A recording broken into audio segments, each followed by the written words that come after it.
Everyone, welcome to case capsule 2। मैं doctor Deepika Gupta हूँ। मैं एक सर्जिकल ऑन्कोलॉजिस्ट हूँ at sir Gangaram cancer centre, new Delhi.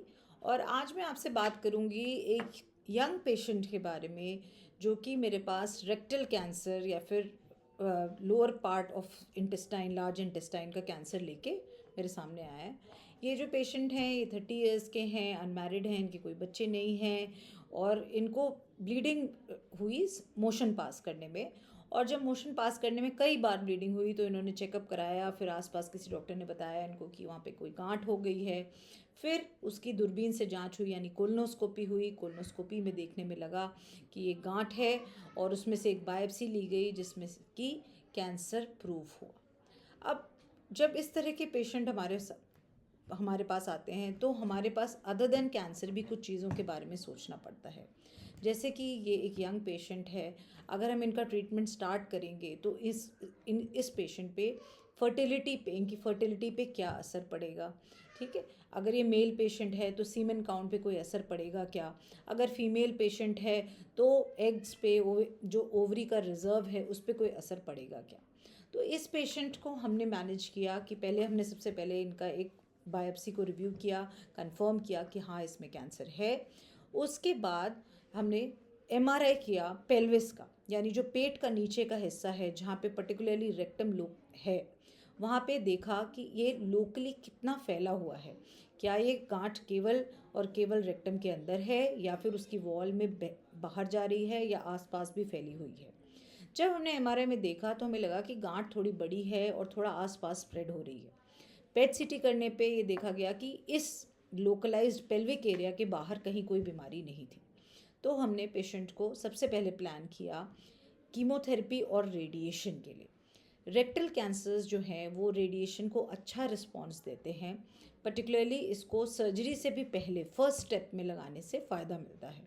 तो हमने पेशेंट को 6 हफ्ते के लिए रेडिएशन पे स्टार्ट किया और साथ में कीमोथेरेपी की टैबलेट्स दी।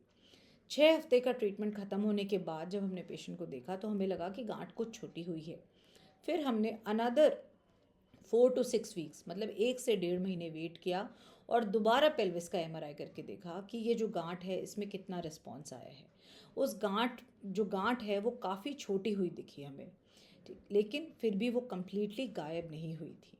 तो हमने इसको फिर आगे सर्जरी के लिए प्लान किया, जिसमें हमने सबसे पहले लैप्रोस्कोपी के थ्रू पहले चेक किया कि कहीं और कोई डिज़ीज़ तो नहीं है।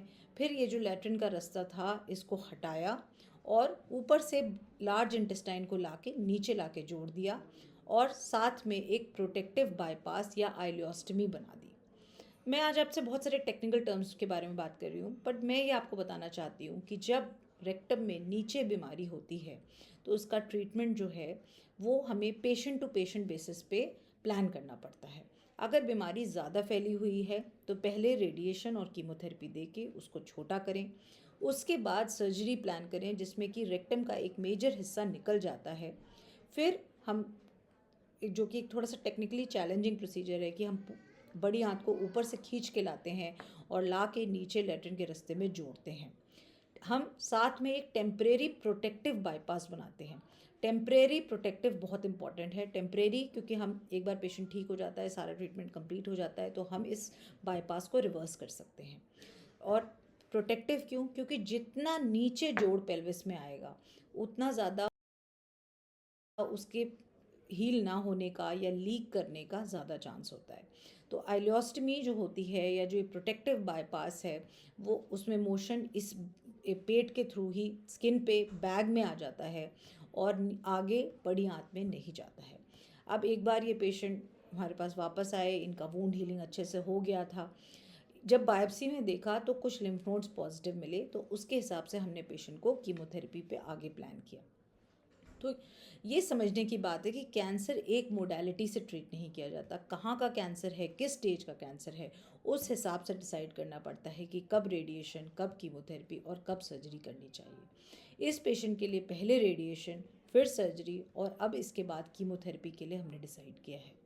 कीमोथेरेपी ख़त्म होने के बाद हमारा प्लान है कि हम ये जो बाईपास है, टेम्परेरी बाईपास है, इसको बंद कर देंगे ताकि पेशेंट को मोशन नॉर्मल रास्ते से हो सके। आई होप आज आपको ये थोड़ा डिफ़िकल्ट एक कैंसर, एक डिफ़िकल्ट लोकेशन में एक कैंसर का ट्रीटमेंट के बारे में कुछ पॉइंट्स समझ में आए होंगे और मैं आपके कुछ डाउट्स क्लियर कर पाई होंगी। Thank you.